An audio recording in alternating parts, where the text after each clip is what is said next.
మనకి బంగాళదుంప కైమా అయితే బాగా ఫ్రై అయ్యింది కదండి.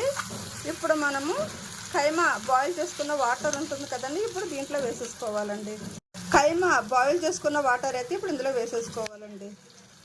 ఇప్పుడు కైమా బాయిల్ చేసిన వాటర్ వేసేసుకున్నాము కదండి. ఇప్పుడు ఇది బాగా మూత పెట్టుకొని అయితే ఒక 30 నిమిషాల పాటు అయితే బాగా ఉడికించుకోవాలండి. ఈ వాటర్ అంతా దగ్గరికి అయితే అయిపోవాలండి. మనకి అదిరిపోయే టేస్ట్తో బంగాళదుంప అండ్ కైమా కర్రీ అయితే రెడీ అయిందండి. కర్రీ అయితే చాలా పర్ఫెక్ట్గా చాలా అంటే చాలా బాగా వచ్చిందండి. మరి ఈ కర్రీ టేస్ట్ కూడా చాలా అంటే చాలా బాగుంటుందని చూస్తారా. కర్రీ అయితే మనకి ఎంత పర్ఫెక్ట్గా రెడీ అయిందంటో అదిరిపోయే టేస్ట్తో కైమా పొటాటో కర్రీ అయితే చాలా అంటే చాలా టేస్టీగా చాలా బాగుంటుందండి. మరి ఈరోజు మన ఛానల్లో అయితే బంగాళదుంప కైమా కర్రీ కాంబినేషన్ రెసిపీ అండి. మరి ఈ రెసిపీ అయితే చాలా టేస్టీగా చాలా అంటే చాలా బాగుంటుందండి.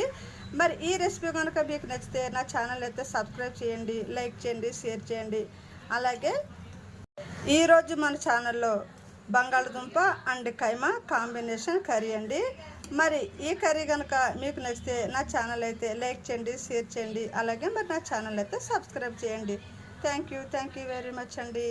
మరి ఈ రెసిపీ కనుక మీకు నచ్చితే ఫుల్ వీడియో చూడాలి అనుకుంటే మరి నా ఛానల్లో అయితే ఉంటుంది, లాంగ్ వీడియోస్లో చూడండి. థ్యాంక్ యూ వెరీ మచ్ అండి. మరి ఈరోజు నేను ఆఫ్టర్నూన్ లంచ్లోకి ప్రిపేర్ చేసిన recipe potato and keema curry recipe అండి. మరి ఈ రెసిపీ కనుక మీకు నచ్చితే లైక్ చేయండి, షేర్ చేయండి. మరి అలాగే నా ఛానల్ అయితే సబ్స్క్రైబ్ చేయండి. థ్యాంక్ యూ వెరీ మచ్ అండి.